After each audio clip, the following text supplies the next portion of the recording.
નમસ્કાર મિત્રો, કેન્દ્ર સરકારના કર્મચારીઓ માટે એક સારા સમાચાર મળી રહ્યા છે. CGHS એટલે કે સેન્ટ્રલ ગવર્મેન્ટ હેલ્થ સ્કીમ, કેન્દ્ર સરકાર આરોગ્ય યોજના સેવાઓનું વિસ્તરણ કરવામાં આવી રહ્યું છે. ચાલો જોઈએ વિગતવાર સમાચાર.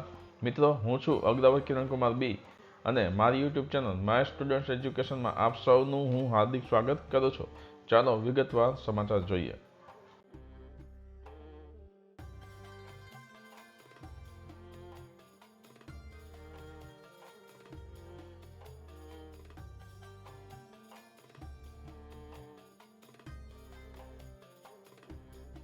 Confederation of central government employees and વર્કર્સે આરોગ્ય મંત્રાલયને નવી CGHS વેલનેસ સેન્ટર ખોલવાના કડક નિયમોમાં છૂટછાટ આપવા માટે વિનંતી કરી છે. હમણાંના નિયમો અનુસાર હાલના CGHS શહેરોમાં વધુ વેલનેસ સેન્ટર ખોલવા માટે ઓછામાં ઓછા 2000 કાર્ડ ધારકોની જરૂર છે. નવા શહેરોમાં નવું સેન્ટર શરૂ કરવા માટે ઓછામાં ઓછા 6000 કાર્ડ ધારકો હોવા જરૂરી છે. કોન્ફેડરેશનનો દાવો છે કે આ માપદંડો વધુ નરમ બનાવવાથી શહેરી તેમજ ગ્રામીણ વિસ્તારોમાં CGHSની પહોંચ વધારવામાં મદદ મળશે. શું છે હેલ્થકેર સુલભતાના પડકારો? તો જોઈએ તો ડોક્ટરો અને સ્ટાફની અછત. ઘણા મોજૂદા CGHS સેન્ટર્સ ડોક્ટરો અને સ્ટાફની અછતનો સામનો કરે છે.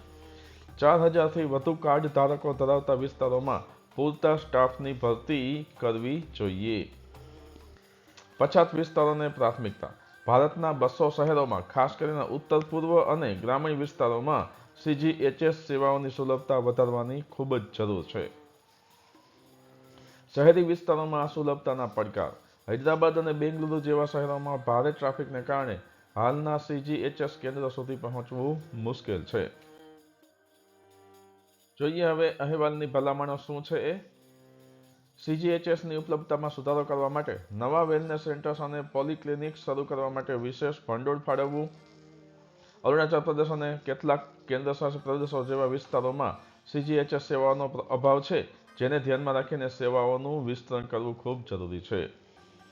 દિલ્હી, NCR જેવી જગ્યાઓમાં CGHS કેન્દ્રોની વધુ સાંદ્રતા છે, જે શહેરી અને ગ્રામીણ વિસ્તારો વચ્ચે અસમાનતા દર્શાવે છે.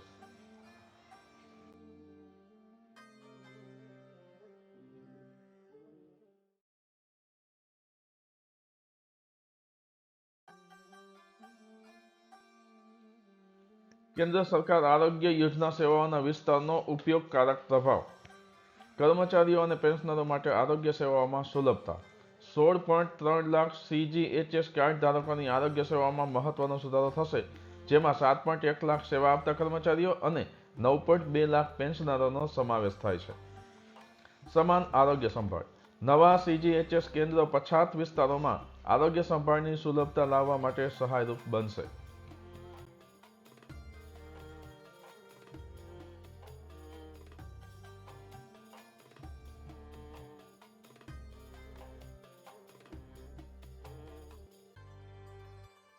તમામ લાભાર્થીઓ માટે મંત્રાલયની યોજના. આ પ્રસ્તાવ હેઠળ CGHSની સુવિધાઓમાં વિપુલ વધારો કરવામાં આવશે, જેના પરિણામે સેવાના ધોરણમાં મોટો ફેરફાર થશે. એ સમગ્ર દેશ માટે આરોગ્ય સંભાળ સુલભ બનાવવા માટેના પ્રયાસોમાં એક મહત્વપૂર્ણ પગલું છે.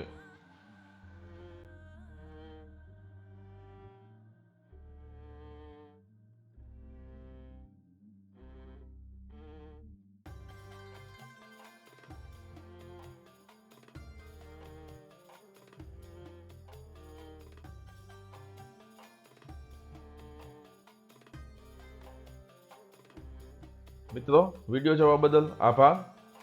આવી જ અન્ય માહિતી માટે મારી ચેનલ માય સ્ટુડન્ટ્સ એજ્યુકેશનને લાઇક કરો, શેર કરો અને સબસ્ક્રાઈબ કરજો. ધન્યવાદ.